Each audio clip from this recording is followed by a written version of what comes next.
주님이 오늘 우리에게 주신 말씀은 누가복음 4장 42절부터 44절 말씀입니다.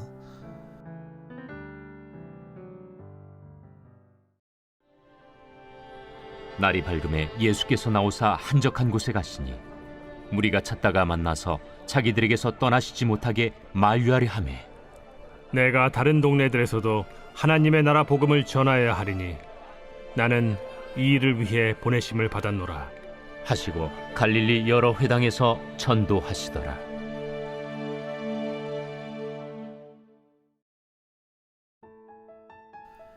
예수님이 치료의 사역을 하신 후에 날이 지나고 밝았습니다. 예수님은 그곳에서 나오셔서 한적한 곳으로 가십니다. 무리들은 예수님을 찾아다녔고 이후 예수님을 찾아 예수님을 떠나시지 못하도록 막았습니다. 그러나 예수님은 그들을 향해 말씀하십니다. 내가 다른 동네에 가서도 하나님의 나라 복음을 전하여야 하리니 나는 이 일을 위해 보내심을 받았다. 예수님은 유대의 여러 회당에 들어가셔서 말씀하신 대로 하나님의 나라 복음을 전파하셨습니다. 우린 오늘의 짧은 말씀을 마음에 담으며 두 가지의 묵상 포인트를 잡아야 합니다. 하나는 예수님 옆에 있던 무리들의 모습이고, 또 하나는 예수님이 다른 동네에 가서 복음을 전하시는 모습입니다.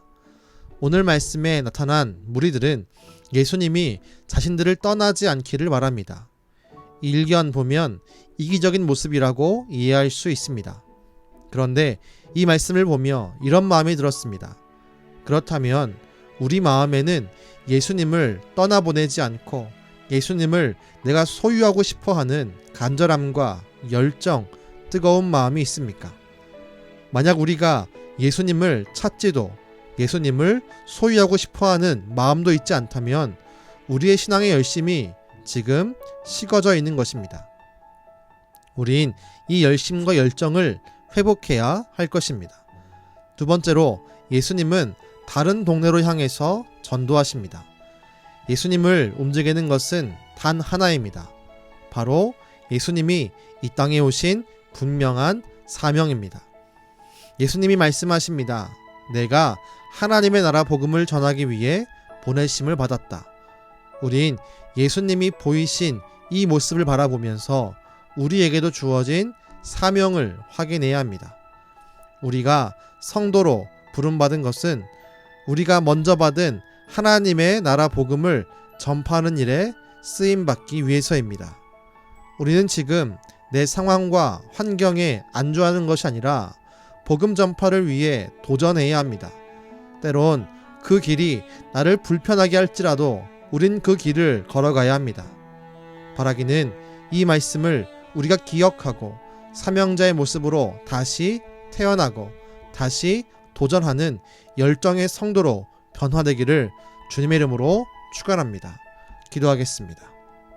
주님, 예수님의 앞을 가로막으며 무리들이 자신들과 함께 있자고 간청했습니다. 그 모습이, 그들의 열심이 우리에게는 있는지 다시 한번 확인할 수 있는 기회로 이 말씀을 주시니 감사합니다. 주여, 우리가 주님을 향한 뜨거운 열심과 열정을 회복하기를 간절히 소망합니다. 우리 마음 가운데 뜨거운 마음을 주셔서 정말 예수님을 소유하고 싶고 예수님과 함께하고 싶은 마음이 가득해지게 허락하여 주옵소서. 그때 우리 마음속에 사명이 불타오르게 하시고 사명 중심의 삶을 살아가는 살아있는 성도, 움직이는 성도, 주의 뜻을 이루는 성도의 삶을 살게 허락하여 주옵소서. 오늘도 우리가 찾을 때 우리를 만나시며 우리를 통해 일하시는 예수님의 이름으로 기도드렸습니다. 아멘.